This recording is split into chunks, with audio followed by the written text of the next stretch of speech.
என்னை வந்து உலுக்கியது ஒரு சில காட்சிகள். நிறைய பேர் அதெல்லாம் பார்க்காதனால அவங்க வந்து அப்படியே விஜய்க்கு வந்து ஆதரவாக இன்னும் பேசிக்கிட்டு இருக்கிறாங்க. ஒரு குழந்தைக்கு வாய் உடஞ்சி போய் இறந்து கிடக்கு. அந்த குழந்தைய அவங்க அப்பா தூக்கும்போது தலை சாஞ்சிச்சு.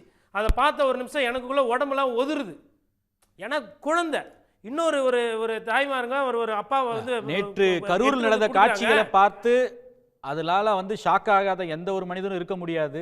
அதுவும் குறிப்பா 2 வயது குழந்தை நீங்க சொல்லக்கூடிய காட்சிகள் அந்த கிராஃபிக் டீடைல்குள்ள போனா இன்னும் வந்து நம்ம மனதை வந்து போட்டு பிசையதான் செய்யும். அந்த அப்பேற்பட்ட ஒரு அந்த மரண ஓலம் அந்த சோகம். நான் மீண்டும் உங்ககிட்ட வரேன். பத்தி அதுல இருந்து அடுத்து இந்த மாதிரி ஒரு நிகழ்ச்சி நடக்க கூடாதுன்றது இல்லாம வி ஸ்டாண்ட் வித் விஜய். அவங்க என்ன கேட்கணும்? தாவேகா தொண்டர்கள், அண்ணா எங்கண்ணா இருக்கீங்க, வாங்கண்ணே, இங்க பிரச்சனை என்ன, கரூர்ல வந்து பாருங்கண்ணே, ஒன்னும் அரசியல் பண்ணுங்க, இல்ல மக்கள் கூட இருங்க, மக்கள் உணர்வு அப்படிதானங்க கேட்கணும். இப்ப யாரு விஜய்க்கு தீங்கு விளைவிச்சாங்க? விஜய் தான் விஜயோட கட்சிக்காரருக்கு தீங்கு விளைச்சிருக்காங்க. இதுல எங்கிருந்து காவல்துறை வருது, இல்ல மத்த அரசாங்கம் வருது? இன்னொன்னு சொல்றாங்க, எப்படி உடனே செந்தில் பாலாஜி வந்தாருன்னு. அந்த இடத்துக்கு உடனே போயிருக்க வேண்டிய ஒரு விஜய். பத்திரிகையாளர்கள் போறாங்கல்ல, எதுக்கு? அவங்களுக்கு ஒரு கடமை இருக்கு.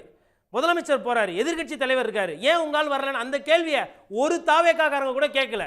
அப்ப என்ன தலைவர் கேட்க மாட்டீங்களா?